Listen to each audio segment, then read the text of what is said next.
Ruang lingkup layanan bimbingan konseling di pendidikan anak usia dini. Pengertian bimbingan dan konseling.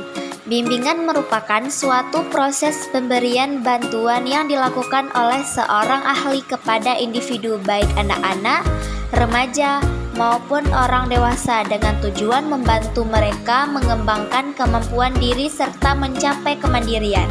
Proses ini memanfaatkan kekuatan yang dimiliki individu serta berbagai sumber yang tersedia dan diselenggarakan berdasarkan norma-norma yang berlaku.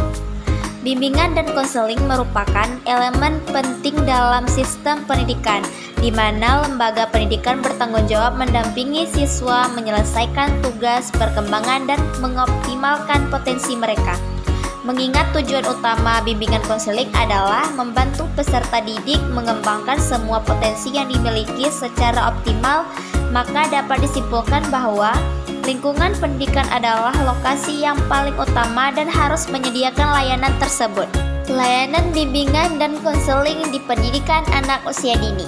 Yang pertama, aspek nilai agama dan moral.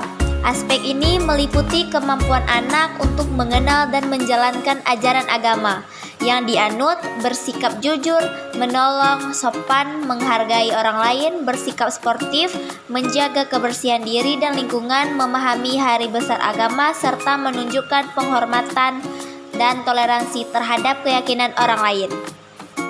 Yang kedua, aspek fisik motorik. Yang pertama, motorik kasar, kemampuan menggerakkan tubuh secara selaras, fleksibel, seimbang, dan gesit, mencakup gerakan lokomotor maupun non-lokomotor.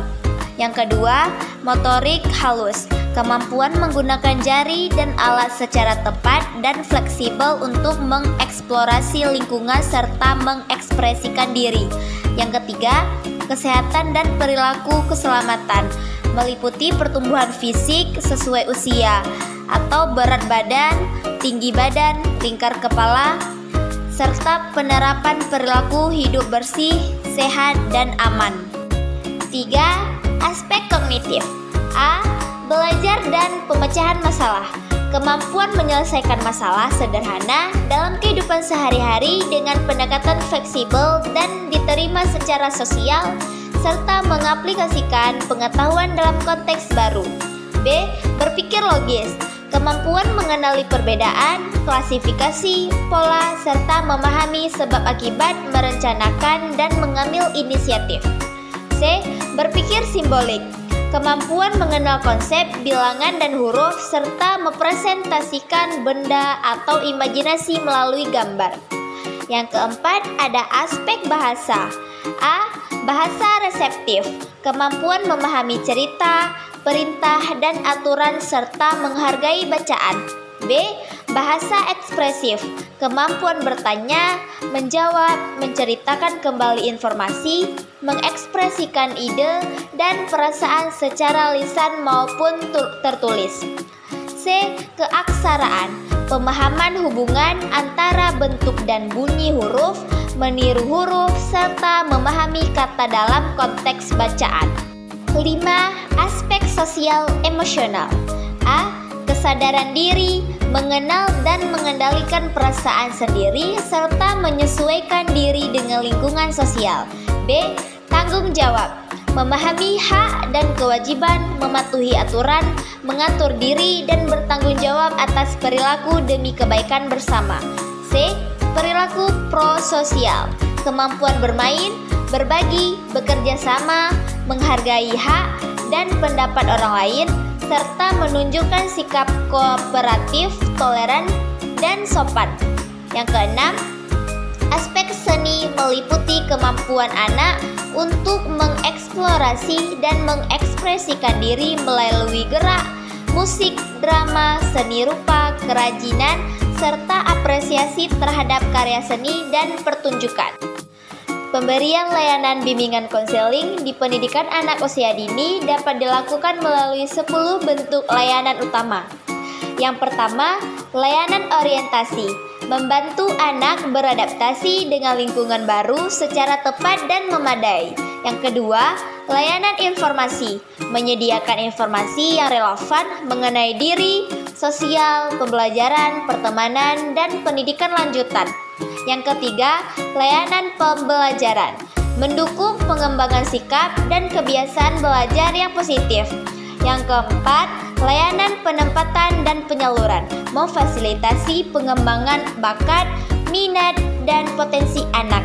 Yang kelima, layanan penguasaan konten, membantu anak menguasai kompetensi dan keterampilan hidup atau life skill yang relevan di lingkungan sekolah, keluarga, dan masyarakat.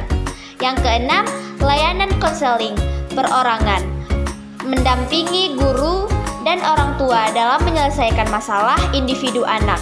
Yang ketujuh, layanan bimbingan kelompok, mendukung kematangan sosial emosional, komunikasi, dan kemandirian anak melalui interaksi kelompok.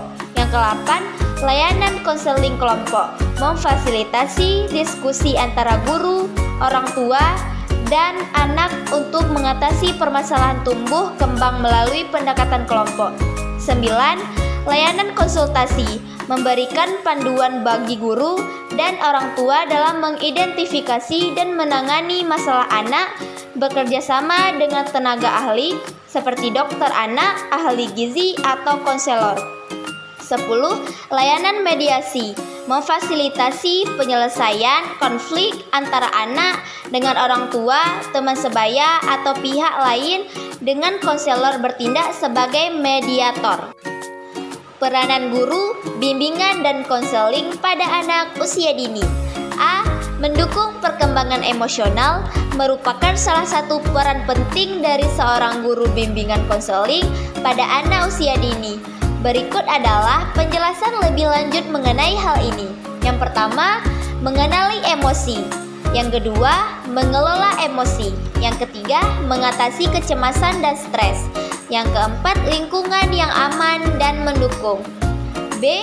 Membantu dalam mengembangkan sosial adalah salah satu peran utama dari seorang guru bimbingan konseling pada anak usia dini.